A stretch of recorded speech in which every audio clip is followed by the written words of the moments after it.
Hello everyone.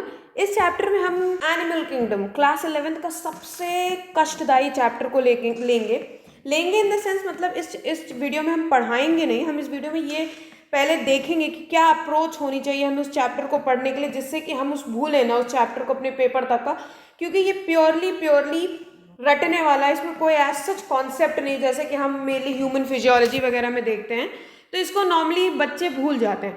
तो let's start, देखते हैं पहले एनिमल किंगडम का सोर्स क्या होना चाहिए। पहले तो हम ये देखेंगे कि इसका सोर्स क्या होना चाहिए।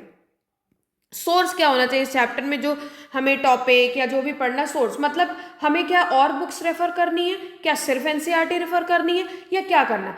तो सिंपल एक बात याद रखिए, जो एनिमल किंगडम जो चैप्टर है उसमें सिर्फ एंड सिर्फ एनसीईआरटी, ओनली एंड ओनली, मतलब एनसीईआरटी से इधर उधर जाना समझ लो पाप है आपके लिए। आपको एनसीईआरटी से बिल्कुल भी इधर उधर नहीं जाना। एग्जाम्पल्स, पॉइंट्स, डायग्राम, सारी चीजें stick to NCERT, that's it. उसके बाद हम देखेंगे कि सोर्स हो गया हमारे पास। उसके बाद इसका तरीका क्या होता है, मतलब क्या तरीका हमें इसको फॉलो करना चाहिए बेसिकली। जो देखो, मेरा जो पर्सनल ओपिनियन है वो इस चैप्टर को एक बार में मत लेके चलो। मतलब जैसे फॉर एग्जांपल, अगर आपका नेक्स्ट वीक यानी कि 21 सितंबर को फॉर एग्जांपल पेपर है, ठीक, तो ऐसा मत कीजिए कि इसको 20 को या 19 को पूरा चैप्टर पढ़ जाइए। पहली चीज तो जब आप 20 या 19 को इसको पढ़ने जाएंगे तो ये चैप्टर बड़ा है, प्योरली रटने वाला है, तो आप इसमें हो जाएंगे बोर। और जब बोर हो जाएंगे तो कितना भी याद कर लीजिए, कितना भी बोलते रहिए, कितना भी बकते रहिए, नहीं याद होने वाला बिल्कुल भी। तो हम क्या करेंगे, जैसे फॉर एग्जाम्पल अभी हम इसको 21 सितंबर, फॉर एग्जाम्पल ही हम बात करें, 21 सितंबर को उसका पेपर है फॉर एग्जाम्पल, तो हम क्या करेंगे कि इसको टॉपिक वाइज टॉपिक, मतलब हम डिवाइड कर लेंगे इसको। डिवाइड करो टॉपिक्स को, डिवाइड टॉपिक्स, कि हमको आज ये पढ़ना है। जैसे आज फॉर एग्जांपल 11 सितंबर, ठीक, तो यानी कि 12 सितंबर कल से स्टार्ट करें तो 12 सितंबर को ये टॉपिक पढ़ना है, 13 को ये पढ़ना है, 14 को ये पढ़ना है, 15 को ये पढ़ना है, 16 को ये पढ़ना है, 17 को ये पढ़ना है, 18 को ये पढ़ना है, 19 को ये पढ़ना है, एंड सो ऑन। ठीक है, मतलब मैं ये कह रही हूँ कि इस चैप्टर को ना हम टुकड़ों में डिवाइड कर लेंगे। कैसे हम टुकड़ों में इसको डिवाइड कर लेंगे, ठीक, और टुकड़ों टुकड़ों में पढ़ेंगे। तो होगा क्या कि जैसे फॉर एग्जाम्पल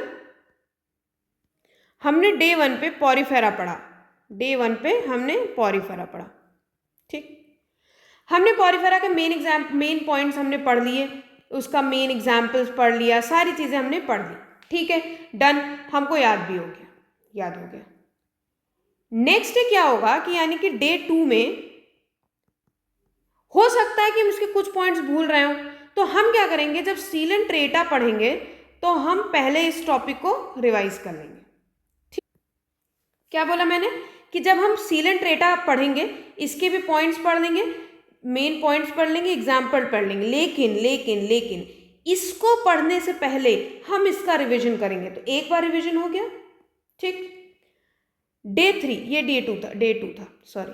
जब हम डे 3 पे जाएंगे तो अब हमको प्लेटीहेल्मिन्थीस पढ़ना है। फॉर एग्जाम्पल की बात करें, सीलेंट रेटा देन टीनोफोर आता है, बट फॉर एग्जाम्पल प्लेटीहेल्मिन्थीस,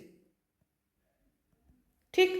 तो जब हम प्लेटीहेल्मिन्थीस पढ़ेंगे डे 3 पे प्लेटीहेल्मिन्थीस पढ़ेंगे, तो उससे पहले हम पॉरीफेरा एंड सीलेंट रेटा को रिवाइज कर लेंगे। मतलब इसका 2 बार रिवीजन हो गया, इसका पहली बार रिवाइज हुआ। तो जब ऐसे करते जाएंगे तो जितने टॉपिक्स होंगे उतनी बार आपका वो टॉपिक कंटिन्यूअसली रिवाइज होता जाएगा, रिवाइज होता। एक टाइम ऐसा आएगा कि आप इतनी बार रिवाइज कर चुके हैं, पहली बार में 2 मिनट लगा होगा, दूसरी बार में 1 लगेगा, हो सकता है अगली बार में आधा सेकंड ही लगे, आधा सेकंड मैंने बहुत कम बोला, सॉरी, आधा मिनट ही लगे लास्ट रिविजन में। तो ऐसे कर करके ये चैप्टर आप भूलेंगे नहीं। अब ये होगा रिवीजन का तरीका। अब हम डिवीजन कैसे करेंगे चैप्टर का, सॉरी,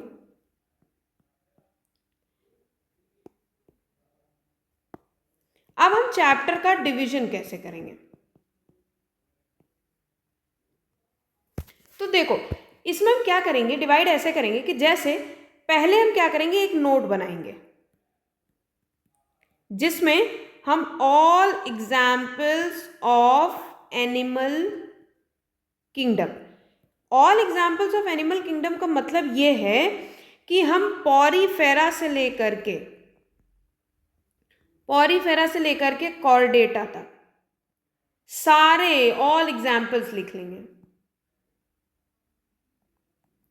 अब हमारा टारगेट ये होगा कि हम इन सारे एग्जाम्पल्स को 1 दिन लगे या 2 दिन लगे, या चलो हम मान लें 2 दिन लग रहा है, 2 डेज, 2 डेज में रट डालना है। ठीक, हमने पूरे एनिमल किंगडम के सारे एग्जाम्पल्स रट डाले। दूसरा पॉइंट ये है, पहले हमने क्या किया, एक नोट बनाया जिसमें हमने सारे एग्जाम्पल्स लिए। क्या किया, हमने एक नोट बनाया जिसमें हमने सारे एग्जाम्पल्स लिखे, 2 दिन में हमने रट डाला।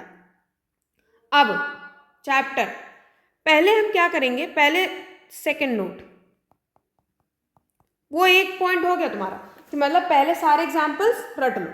सेकंड टाइम हम क्या करेंगे, जो इंट्रो है एनिमल किंगडम चैप्टर, अभी मैं एक बार एनसीईआरटी से भी दिखा दूंगी, जो इंट्रो है कि कौन क्या कहते हैं डिप्लोब्लास्टिक है, कौन सेलुलर है, कौन टिश्यू लेवल है, ये सारी चीजें एक पेज पे लिखेंगे, एक सिंगल पेज पे लिखेंगे।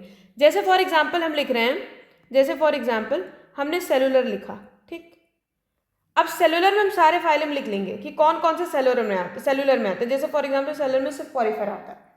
सेकेंड, दूसरा अगर हम बात करेंगे टिश्यू लेवल की अगर हम बात करेंगे तो इसमें हम देख लेंगे कि सीलेंट्रेटा एंड टीनोफोरा, ये 2 लिख लेंगे। फिर ऑर्गन सिस्टम, ऑर्गन लेवल, ऐसे सब लिखेंगे। दूसरा ये लेवल ऑफ ऑर्गेनाइजेशन हो गया, यहाँ पे लेवल ऑफ ऑर्गेनाइजेशन डाल के सारे लिखेंगे। देन उसके बाद आफ्टर दैट, जैसे फॉर एग्जाम्पल हम बात करते हैं कि उनका सिलोमेट है या नहीं है, ए सिलोमेट है, स्यूडो सिलोमेट है, ए सिलोमेट है, स्यूडो सिलोमेट है या सिलोमेट है। तो सिलोमेट में हम सारे किंगडम्स लिख लेंगे, जितने भी किंगडम होंगे, स्यूडो सिलोमेट कौन सा और सिलोमेट कौन सा है, ये हम सिर्फ एक सिंगल पेज पे करेंगे। सेकेंड नोट हो गया, ठीक। आफ्टर दैट अब तुमने जब इतना कर लिया कि जैसे इसमें सब आएगा, मतलब उनका बॉडी ऑर्गेनाइजेशन कैसा है, सिलोमेट है या ए सिलोमेट है, देन आफ्टर दैट कि वो उनका डायरेक्ट क्या कहते हैं कि इंटरनल फर्टिलाइजेशन है, एक्सटर्नल फर्टिलाइजेशन है, सिर्फ सेक्सुअल है, ये सब हम एक या मैक्स टू मैक्स 2 पन्नों पे, 2 पेज में रिवाइज 2 पन्नों पे लिख लेंगे। आफ्टर दैट इसको रटना है, ठीक है।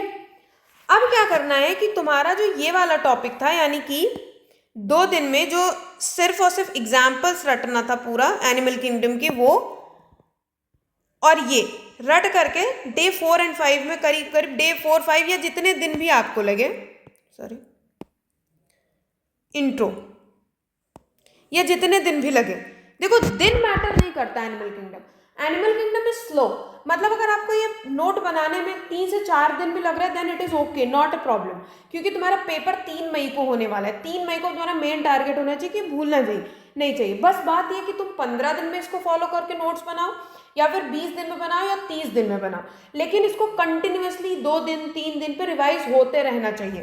अब इतनी चीजें हो गई, अब जब इतनी चीजें हो गई तो कह सकते हैं कि ऊपर से तुम्हारा ऑलमोस्ट ऑल चैप्टर्स कवर हो गया, मतलब तुम्हारे एग्जाम्पल्स कवर हो गए और उनके तुमको प्रॉपर्टीज कवर हो गई कि मतलब कौन सिलोमेट है, कौन ए सिलोमेट है, टिश्यू लेवल। अब तुम्हें क्या करना है, अब तुम्हें एक 1 बाय 1 फाइलम जाना है अकॉर्डिंग टू एनसीईआरटी। देखो वो वाली चीजें भी एनसीईआरटी से ही नोट करनी, लेकिन यहाँ पे जैसे पहला पॉरीफेरा,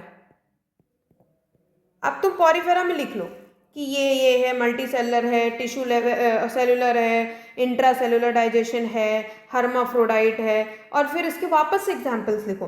तो जब ये तुम लिख रही होगी ना, तो जो ऊपर तुमने 2 पन्नों में की है मेहनत, वो तुम्हें यहाँ दिखेगी, सीधा सीधा चीज़ें याद आती रहेंगी, ठीक है। उसके बाद एग्जाम्पल्स बेसिकली, देन अगेन और चीज़ें लिख लो, और चीज़ें लिख लो। ऐसे कर करके क्या होगा, एक टाइम तुम्हारा ऐसा आएगा कि तुम्हारा एनिमल किंगडम इतने अच्छे से तैयार हो जाएगा कि तुम्हें मतलब एनसीईआरटी एक बार में 1 टाइम, यानी कि करीब 15 मिनट के अंदर तुम्हारा एनिमल किंगडम कंप्लीट रेडी। देखो बात ये है कि ये जो एनिमल किंगडम चैप्टर है ना, इट्स लाइक कि सर का दर्द है बच्चों के, मतलब मुझे नहीं पता, बहुत सारे बच्चे होंगे जिनको ये पसंद होगा या उनको बहुत अच्छे से आता होगा, but most of the students की मैं यही बात कर रही हूँ कि ये भूल जाते हैं। इट्स नॉट बोरिंग, बट ये भूल जाते हैं चैप्टर। तो देखो, मेरे हिसाब से बेस्ट तरीका यही है, एक बार अप्लाई करके देखो, होपफुली आपको पक्का फ़ायदा होगा इससे। सो प्लीज़ ट्राई दिस, और अगर आपको कुछ इसमें चेंजेस करने हैं या कुछ भी ऐसा है तो प्लीज़ डू कमेंट। और ये वाला जो मैंने टेक्निक बताई है, अगर आपको अच्छी लगे और आप चाहते हैं कि मैं नोट्स या इंट्रो या कुछ अपने चैनल पे अपलोड करूं, तो प्लीज़ कमेंट कीजिए, मैं ये चीज़ें खुद से बना के अपलोड कर दूंगी, आपको सिर्फ और सिर्फ पढ़ना रहेगा। Thank you so much. अगर आपको अच्छा लगा हो वीडियो, यूजफुल लगा हो, तो please do like, share and subscribe my channel. Thank you so much.